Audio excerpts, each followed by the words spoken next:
میرے دوستو، کتابوں میں ایک عجیب واقعہ لکھا ہے کہ کسی شہر میں دو میاں بیوی رہتے تھے۔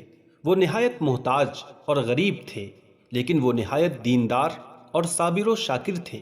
ہر حال میں اللہ کا شکر ادا کرتے اور اللہ کی دی گئی ہر نعمت پر چاہے جیسی بھی ہو اس پر شکر ادا کرتے۔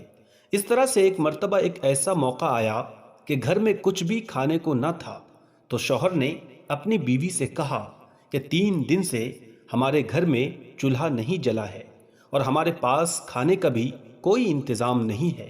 ایسا نہ ہو کہ ہمارے پڑوسیوں کو ہمارا یہ حال جان کر ملال ہو اور ہم ان کی نظروں میں حقیر معلوم ہو، لہٰذا تم تندور میں آگ جلائے رکھو تاکہ پڑوسیوں کو یہ بدگمانی نہ ہو۔ یہ سن کر اس شخص کی نیک سیرت بیوی نے ایسا ہی کیا۔ اس نے تندور میں آگ جلا دی اور واپس آ کر اپنے شوہر کے پاس بیٹھ گئی۔ تندور سے دھواں اڑتا دیکھ کر پڑوسن آگ لینے آ گئی اور کیا دیکھتی ہے کہ سارا تندور روٹیوں سے بھرا ہوا ہے۔ یہ دیکھ کر اس نے اس نیک سیرت بیوی کو آواز دی کہ اللہ کی بندی، تم تندور میں روٹیاں لگا کر ایسے ہی بے خبر ہو گئی، خبر تک نہ لی۔ یہ سن کر اس عورت نے گھر جا کر تندور دیکھا تو واقعتاً خدا کی قدرت کا عجیب کرشمہ نظر آیا کہ تندور میں روٹیاں بھری ہوئی ہیں اور تندور روٹیوں سے لبریز تھا۔ اس نے اس میں روٹیاں نکال کر شوہر کے سامنے لا کر رکھا اور وہ خود بھی حیرت میں ڈوبی ہوئی تھی کہ یہ کیا ماجرا ہو گیا۔ یہ دیکھ کر اس عورت کے شوہر نے کہا، اس میں حیرت اور تعجب کی کیا بات ہے؟ اللہ کی ذات تو اس سے زیادہ ہزاروں قدرت رکھتی ہے۔ پھر دونوں میاں بیوی نے خوب پیٹ بھر کر کھانا کھایا اور کھانا کھانے کے بعد اپنے اللہ کا شکر ادا کیا جس نے انہیں اس کھانے سے نوازا تھا۔ اس عورت نے سوچا کہ میرا شوہر اتنا ایماندار ہے اور اللہ کی ذات پر اتنا بھروسہ رکھتا ہے، یہ سب کچھ اس کی قوت ایمانی کی وجہ سے ہوا ہے۔ اس نے اپنے شوہر سے کہا کہ اللہ تعالیٰ سے دعا کیجئے کہ ہمیں کوئی ایسی چیز عنایت فرما دے کہ جس سے دنیا کی روز روز کی فکر دور ہو جائے اور ہم دن رات اللہ کی عبادت میں لگے رہیں۔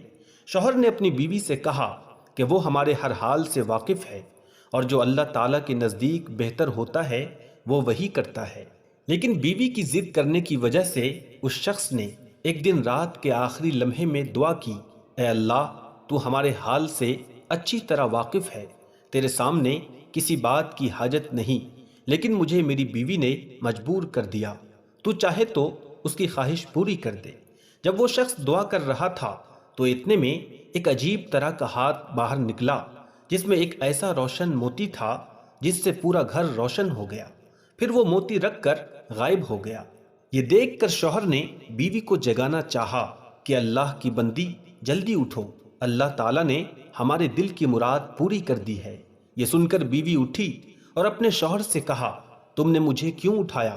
میں تو ایک بہت بہتر خواب دیکھ رہی تھی کہ جنت ہر طرح سے سجی ہوئی ہے اور اس میں ایک نہایت عمدہ مکان جو کہ ہیرے جواہرات سے بنا ہوا ہے اور اس قدر مزین اور روشن ہے کہ آفتاب یعنی سورج بھی اس کی روشنی دیکھ کر شرماتا ہے۔ میں اس کی چمک دمک میں کھوئی ہوئی تھی کہ تب ہوش آنے پر میں نے پوچھا، یہ عالی شان گھر کس کو ملے گا؟ تو جواب آیا کہ یہ تم دونوں میاں بیوی کے لیے ہے۔ یہ سن کر میری خوشی کی کوئی انتہا نہ رہی۔ پھر میں کیا دیکھتی ہوں کہ ایک روشن موتی اس مکان سے گم ہو گیا اور مکان بدنما ہو گیا۔ میں نے پوچھا، یہ کیا ہوا؟ جواب ملا کہ وہ روشن موتی جس سے تمہارا مکان روشن تھا، وہ موتی تمہاری خواہشات کے مطابق دنیا میں چلا گیا ہے۔ جس قدر تم دنیا میں راحت و آرام چاہو گے، اسی قدر یہاں کے حصے میں تمہیں کمی ہوتی جائے گی۔ یہ سن کر میں بدحواس ہو گئی اور دنیا کی لذت و آرام سے بے نیاز ہو گئی۔ میں اس کشمکش میں تھی کہ تم نے مجھے جگا دیا، لہٰذا آپ اللہ تعالیٰ سے پھر دعا کیجئے کہ یہ روشن موتی جہاں سے گم ہوا ہے پھر وہیں اپنے مقام پر واپس چلا جائے، کیونکہ دنیا کی لذت سے باقی مکان کو ناقص بنا دینا سخت حماقت ہے۔ چنانچہ اس کے شوہر نے پھر اللہ کے سامنے دعا کی اور عرض کیا، یا اللہ، تو بڑا رحیم و کریم ہے، تو نے اپنی اس بندی کو جنت کا مزہ چکھا کر اس کو دنیاوی لذتوں سے نجات دی ہے، اور اس طرح تو نے ایک مخالف کو ایک موافق بنا دیا۔ میں تیری اس نعمت اور عنایت کا